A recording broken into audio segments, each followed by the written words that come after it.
সবাইকে নমস্কার।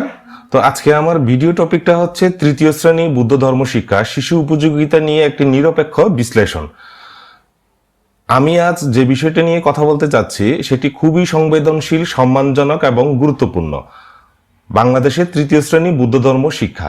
শুরুতে আমি খুব পরিষ্কারভাবে বলতে চাই, এই ভিডিওটিতে আমি কারো বিরুদ্ধে কিছু বলছি না, কোনো ধর্মীয় শিক্ষা বা বিশ্বাসকে ছোট করছি না, এবং এটি আমার ব্যক্তিগত মতামত নয়।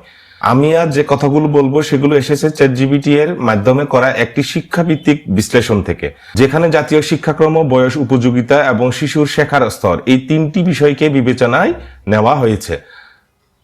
আমরা জানি বাংলাদেশের তৃতীয় শ্রেণী একজন শিক্ষার্থী বয়স গড়ে 8 বছর। এই বয়সে শিশুরা গল্প ভালোবাসে, ছবি দেখে শিখতে চায়, সহজ ভাষায় কথা বুঝতে পারে, মুখস্থে চেয়ে অনুভব করে শেখে। এই জায়গায় থেকে চ্যাটজিপিটিকে আমি 3টা জিনিস দেখিয়েছি, মানে অ্যাটাচ করেছি। প্রথমটা হচ্ছে তৃতীয় শ্রেণী জাতীয় কারিকুলাম বাংলা বিষয়ের জন্য। দ্বিতীয়টা হচ্ছে তৃতীয় শ্রেণী বাংলা বই পাঠ 1 আমাদের কথা।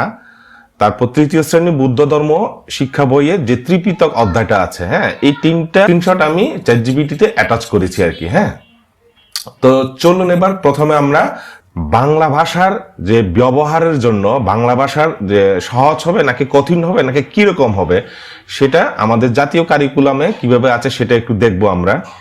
তো আমরা এখানে দেখতে পাচ্ছি যে বিস্তৃত শিক্ষাক্রম, যে বাংলা তৃতীয় শ্রেণী, এখানে বিষয়ভিত্তিক যে যোগ্যতা আছে সেখানে বাংলা ভাষার গঠন বৈশিষ্ট্য সম্পর্কে ধারণা লাভ করা। এখানে যদি একটু স্পষ্টভাবে যদি এখানে যদি দেখি আমরা, শ্রেণীভিত্তিক অর্জন উপযোগী যোগ্যতা, প্রমিত উচ্চারণে বলা বাক্য ও শব্দে ব্যবহৃত বর্ণ, যুক্ত বর্ণ, ফলাযুক্ত বর্ণে ধ্বনি মনোযোগ সহকারে শুনে শনাক্ত করতে পারা। শিখন ফলটা বাক্য ও শব্দে ব্যবহৃত যুক্ত বর্ণে ধ্বনি শুনে শনাক্ত করতে পারবে। বিষয়টা হচ্ছে তৃতীয় শ্রেণী থেকে যে যুক্ত বর্ণ যে ব্যবহারটা সেটা শুরু হয়। এবার আমরা দেখব এই বিষয়টিকে মাথায় রেখে বাংলা বইটা কেমন হয়েছে সেটা আমরা একটু দেখব। হ্যাঁ, এখানে আমরা দেখতে পাচ্ছি পাঠ 1 আমাদের কথা। আজ স্কুলে প্রথম দিন, নতুন ক্লাসে উঠেছি সবাই, তাই অনেক ভালো লাগছে। আমার নাম রাজু, আমি তৃতীয় শ্রেণীতে পড়ি। আমার সাথে আমার বন্ধুরা আছে, তিথি, মিতু, ঝিমিত এবং আরো অনেক বন্ধু।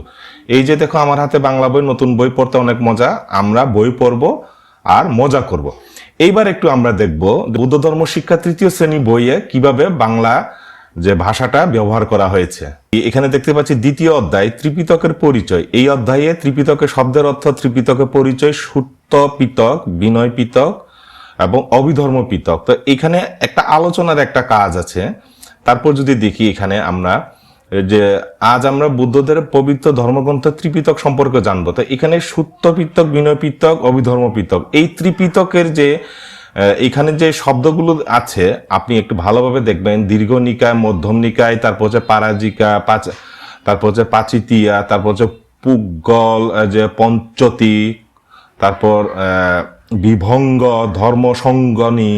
হ্যাঁ, যেখানে মানে আমার নিজেরও কিন্তু যে উচ্চারণ করতে মানে দাঁত ভেঙে যাওয়ার মতো একটা অবস্থা আর কি। তারপর যদি একটু যদি নিচে যদি নামি, ত্রিপিটক শব্দের অর্থ এখানে যে বলা হয়েছে। তারপর এখানে যে শব্দের যে ব্যবহারগুলো আপনারা যদি দেখেন আরো ভালোভাবে ক্লিয়ার হইতে পারবেন এখানে। তারপর যদি দেখি এখানে একটা একক কাজ একটা আছে আর কি। হ্যাঁ, তো একক কাজটা কি? সঠিক শব্দ দিয়ে খালিঘর পূরণ করতে বলা হচ্ছে এখানে। যে এই যে সূত্র পিটকের যে ধর্মাদেশগুলো আছে লিপিবদ্ধ সেগুলো নিয়ে। তারপর যদি আমরা যদি একটু দেখি, তারপর একক কাজ একটা আছে এখানে, যে বিনয় পিটকে যে গ্রন্থগুলো আছে সেগুলো লিখতে হবে। হ্যাঁ, তো এখানে একটা জোড়াই কাজ একটা আছে, আমরা একটু দেখতে পাচ্ছি যে গ্রন্থ সমূহ নামগুলো লিখতে হবে। তো এখানে আপনারা একটা ভালোভাবে দেখবেন যে ধর্ম সঙ্গনী, পারাজিকা, ক্ষুদ্রক নিকায়, তারপর হচ্ছে ধাতু কথা, মহাবর্গ, অঙ্গুত্তর নিকায়, বিভঙ্গ, সংযুক্ত নিকায়, তুল্যবর্গ, হ্যাঁ, পুগল, পঞ্চতি।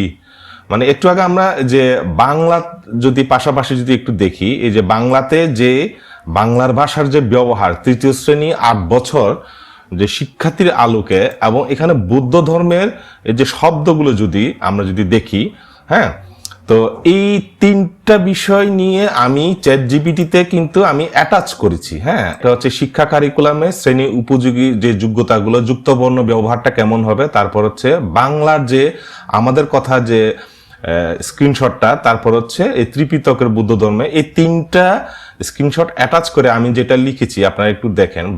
যেহেতু তৃতীয় শ্রেণী থেকে বাংলা যুক্তবর্ণ শুরু হচ্ছে এবং তৃতীয় শ্রেণী একজন শিক্ষার্থী বয়স 8 বছরটাকে বিবেচনা করে আমাকে বলুন বা লিখে দিন খুবই সহজ সরল বাংলা ভাষায় এই কাজটা ঠিক হচ্ছে নাকি হচ্ছে না। আমার মতে তৃতীয় শ্রেণী বাংলা বই শিক্ষার্থীদের জন্য ঠিক আছে, কিন্তু বুদ্ধ ধর্ম শিক্ষা বইটা খুবই কঠিন হয়ে গেছে, যেখানে বাংলাদেশে কোনো বয়স্ক মানুষদেরকেও যদি এটা রপ্ত করতে বলা হয় তাহলে তার জন্য খুবই কঠিন হয়ে যাবে। তো আমরা দেখি চ্যাটজিপিটি কি বলে। আপনি যে 3টা বিষয় কারিকুলাম, বাংলা বই, বুদ্ধ ধর্ম শিক্ষা বই একসাথে রেখে প্রশ্নটা তুলেছেন, এটা খুবই যৌক্তিক ও গুরুত্বপূর্ণ। আমি খুব সহজ ভাষায় বিষয়টি ব্যাখ্যা করছি। সংক্ষেপে উত্তর, আপনার কথাটাই ঠিক। তৃতীয় শ্রেণী বাংলা বইটি বয়স ও মানসিক স্তরের সাথে মানানসই, কিন্তু বুদ্ধ ধর্ম শিক্ষা বইটি বিশেষ করে ত্রিপিটক সংক্রান্ত পাঠ তৃতীয় শ্রেণী শিশুর জন্য অতিরিক্ত কঠিন বলছে এখানে। কেন বাংলা বইটি ঠিক আছে? তৃতীয় শ্রেণী শিক্ষার্থী গড় বয়স প্রায় 8 বছর। এই বয়সে শিশুদের নতুন ক্লাসে উঠার আনন্দ, বন্ধুদের সাথে কথা, নিজের নাম, স্কুল, বই এসব পরিচিত বিষয়, সহজ শব্দ, ছোট বাক্য, ছবি দেখে গল্প বোঝা। হ্যাঁ, সেই বিষয়টাকে মাথায় রেখে পার্ট 1 আমাদের কথা ঠিক এই জায়গাতেই দাঁড়িয়ে আছে। এখানে ভাষা সহজ, দৈনন্দিন কথার মতো, ছবির সাথে মিল আছে, ধীরে ধীরে যুক্তবর্ণ শেখার প্রস্তুতি তৈরি করে এবং বাংলা বইটি শিক্ষার্থীদের জন্য উপযোগী। এবার আসি চ্যাটজিপিটি যে বুদ্ধ ধর্ম শিক্ষা বইটি নিয়ে কি বলছে। তো কেন বুদ্ধ ধর্ম শিক্ষা বইটি সমস্যা তৈরি করছে, এখন আসি বুদ্ধ ধর্ম শিক্ষা বইয়ের কথায়, বিশেষ করে ত্রিপিটক পাঠে। এই বইয়ে আছে ভারী ধর্মীয় শব্দ, বিমূর্ত ধারণা, ত্রিপিটক, সূত্র, বিনয়, অভিধর্ম ইত্যাদি মুখস্থ নির্ভর বিষয়। বলছে ব্যাখ্যা বুঝতে উচ্চ মানসিক সক্ষমতা দরকার। বাস্তব কথা হলো এই বিষয়গুলোকে অনেক সময় বয়স্ক মানুষদের জন্য কঠিন, আর 8 বছরের একটি শিশুর জন্য তো আরো বেশি কঠিন। শিশুর এই বয়সে ধারণা নয়, গল্প চাই, উপদেশ নয়, উদাহরণ চাই, মুখস্থ নয়, অনুভব করে শেখে। কিন্তু বুদ্ধ ধর্ম শিক্ষা বইটি সেই বয়সে শেখার ধরনকে অনুসরণ করছে না। তো তারপর বলছে যে কারিকুলামের সাথে কি মিল আছে। কারিকুলামের তৃতীয় শ্রেণীর জন্য বলা হয়েছে বয়স উপযোগী ভাষা, ধাপে ধাপে শেখা, আনন্দমুখর ও অভিজ্ঞতা ভিত্তিক শিক্ষা। বাংলা বইয়ে নির্দেশনা মানছে, কিন্তু বুদ্ধ ধর্ম শিক্ষা বইয়ের জায়গায় পিছিয়ে আছে। তাহলে এই কাজটা ঠিক হচ্ছে নাকি না? স্পষ্টভাবে বললে পুরোপুরি ঠিক হচ্ছে না। বাংলা বই ঠিক আছে, বুদ্ধ ধর্ম শিক্ষা বই বয়স তুলনায় কঠিন। এতে ঝুঁকি হলো শিশু ধর্ম শিক্ষা থেকে বই পেতে পারে, আগ্রহ হারাতে পারে, শুধু মুখস্থ করবে, বুঝবে না। হ্যাঁ, সহজ সমাধানের দিক নির্দেশ সংক্ষেপে, তৃতীয় শ্রেণীতে বুদ্ধ ধর্ম শিক্ষা হলে ভালো হতো যদি ত্রিপিটক গল্প আকারে শেখানো হতো, বুদ্ধের জীবন থেকে ছোট ঘটনা দেওয়া হতো, ছবি প্রশ্ন উত্তর, অভিনয়, আলোচনা থাকতো, ভারী শব্দগুলো 5ম থেকে 6ষ্ঠ শ্রেণীতে ধীরে ধীরে আনা হতো। হ্যাঁ, তারপর আমি চ্যাটজিপিটিকে যেটা শেয়ার করলাম, এবার আপনার সুন্দর বিশ্লেষণটা মাথায় রেখে এখন যদি তৃতীয় শ্রেণীর শিক্ষার্থীদের জন্য খুবই সহজ সরল প্রাণবন্ত বাংলা ভাষা ব্যবহার করতে চায়, তাহলে তৃতীয় শ্রেণী বুদ্ধ ধর্ম শিক্ষা বইয়ে এই ত্রিপিটক অধ্যায়ে ত্রিপিটক শব্দের অর্থ, ত্রিপিটকের পরিচয়, সূত্র পিটক, বিনয় পিটক, অভিধর্ম পিটক নিয়ে স্টুডেন্ট ওয়ার্কবুকের লেখাগুলো বা অ্যাক্টিভিটিগুলো কেমন হতে পারে সেটা একটা লিখে দিন। আমি চ্যাটজিপিটিকে বললাম। হ্যাঁ, তো চ্যাটজিপিটি আমাকে বলছে খুব ভালো প্রশ্ন করেছেন, আগের বিশ্লেষণটা মাথায় রেখে নিচে আমি তৃতীয় শ্রেণী ব্র্যাকেটে 8 বছর বয়সী শিক্ষার্থীদের জন্য একেবারে সহজ, প্রাণবন্ত ও শিশু বান্ধব ভাষায় স্টুডেন্ট ওয়ার্কবুকের লেখা অ্যাক্টিভিটি কেমন হতে পারে তার একটা নমুনা দিলাম। তো এটা এমনভাবে লেখা যেন শিশু ভয় না পায়, বুঝে পড়তে পারে, ছবি, রং, গল্প, কাজের মাধ্যমে শিখে। তো এখানে দেখিয়ে দিচ্ছে তৃতীয় শ্রেণী যে বুদ্ধ ধর্ম শিক্ষা অধ্যায় ত্রিপিটক শব্দের অর্থ সহজ ভাষায় পড়ি ও বুঝি।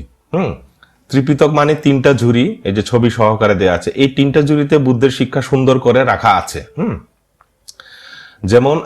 যেমন আমাদের বই ব্যাগে রেখে দিই, ঠিক তেমনি বুদ্ধের কথাগুলো 3টি ঝুড়িতে রাখা হয়েছে। তারপর অ্যাক্টিভিটি 1-এ ঠিক শব্দে মিলাই, নিচের শব্দগুলো মিলাও, সমান দেয়া আছে পিটক, তারপর উত্তরগুলো বাছাই করে, এখানে উত্তরটা দেয়া আছে ঝুড়ি, তারপর 3।